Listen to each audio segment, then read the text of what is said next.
हाय दोस्तों, स्वागत है आपका स्टॉक मार्केट के एक नए वीडियो में। 14 अगस्त को संवर्धा मदरसन एक कंपनी है, उसने अनाउंस किया है कि वो 14 अगस्त को जितने भी शेयर होल्डर्स हैं उनको डिविडेंड देगी। अब आपके मन में सवाल उठ रहा होगा कि आखिर ये डिविडेंड क्या होता है और वो हर शेयर होल्डर को ये डिविडेंड देगी, इसका कहने का क्या मतलब है। तो चलिए आज हम इस वीडियो में जानते हैं कि आखिर डिविडेंड का मतलब क्या होता है और कौन कौन सी कंपनी डिविडेंड देती है और वो डिविडेंड क्यों देती है, इसके बारे में भी जानेंगे। तो अगर हम डिविडेंड को समझे तो डिविडेंड एक प्रॉफिट का पार्ट ही होता है। अगर हम एक एग्जांपल से समझे तो सपोज एबीसी कोई एक कंपनी है, वो इस साल 1000 रुपए अपने कंपनी से कमाती है, ठीक है।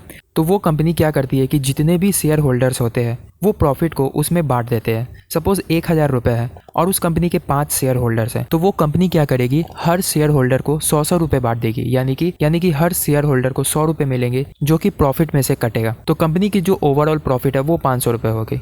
आप स्क्रीन पे देख रहे होगे कि जो संवर्धा मदरसन है वो 2021, 2022, 2023 और इस साल 2024 में भी डिविडेंड अनाउंस किया है। अब हम जान लेते हैं कि आखिर ये कंपनी डिविडेंड देती क्यों है। तो जैसे कि कोई भी एक नई कंपनी है, जब वो नई कंपनी प्रॉफिट करना चालू करती है और वो ग्रो होना चालू करती है तो उसके पास दो ऑप्शंस होते हैं। या तो वो जो प्रॉफिट हुए जो पैसे है वो उसी कंपनी में लगा करके उस बिजनेस को ग्रो कर सकता है, या जो भी डिविडेंड है या जो भी प्रॉफिट है वो शेयर होल्डर्स में बांट दे, ताकि जो इन्वेस्टर्स है वो खुश रहे और जो शेयर होल्डर्स है वो भी खुश रहे। तो जो भी डिविडेंड देने वाली जो कंपनियां होती है ना, वो लगभग बड़ी कंपनियां होती है, क्योंकि जो कंपनियां डिविडेंड देती है वो ऑलमोस्ट प्रॉफिटेबल ही होती है, क्योंकि अब उन्हें ज़्यादा एक्सपेंड करने की ज़रूरत नहीं होती है। इसलिए वो क्या करती है कि जो भी प्रॉफिट होता है वो अपने शेयर होल्डर्स में बांट देते हैं, ताकि जो शेयर होल्डर्स है वो खुश रहे और ज़्यादा से ज़्यादा उस कंपनी में इन्वेस्ट कर सके। और जो छोटी कंपनियां होती है वो चाहती है कि हम अपने बिजनेस को ग्रो करें, इसलिए वो ज़्यादातर डिविडेंड नहीं देती है। वो जो प्रॉफिट वाला जो पैसा होता है वो उस बिजनेस में इन्वेस्ट करता है ताकि उनका बिजनेस ग्रो हो,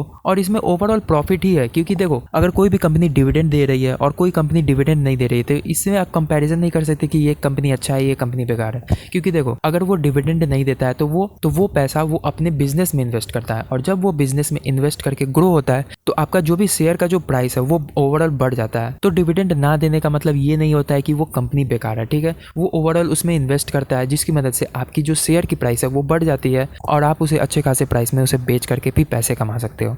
तो अब जान लेते हैं कि कोई भी कंपनी का जो डिविडेंड है वो आपको कैसे मिल सकता है। सबसे पहले तो आपको कंपनी पे रिसर्च करना पड़ेगा कि कौन सी कंपनी डिविडेंड देती है। जैसे आपको स्क्रीन पे बहुत सारी कंपनियां दिख रही होगी जो कि ये डिविडेंड देती है। अब डिविडेंड ऐसा नहीं है कि आप जब भी कोई शेयर ले लो तो आपको डिविडेंड मिल जाएगी।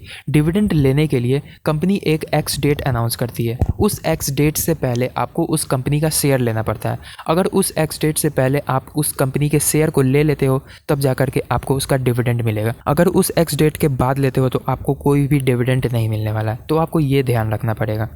तो होपफुली आप समझ गए होंगे कि डिविडेंड क्या होता है और कौन कौन सी कंपनी डिविडेंड देती है और क्यों देती है।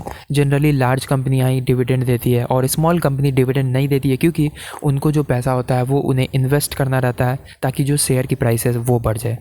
तो अगर आपका कोई भी सवाल है तो आप नीचे कमेंट करके पूछ सकते हो, और अगर आपको ये वीडियो अच्छा लगा हो तो चैनल को सब्सक्राइब कर देना और एक लाइक ज़रूर कर देना। मिलते हैं किसी नेक्स्ट वीडियो में।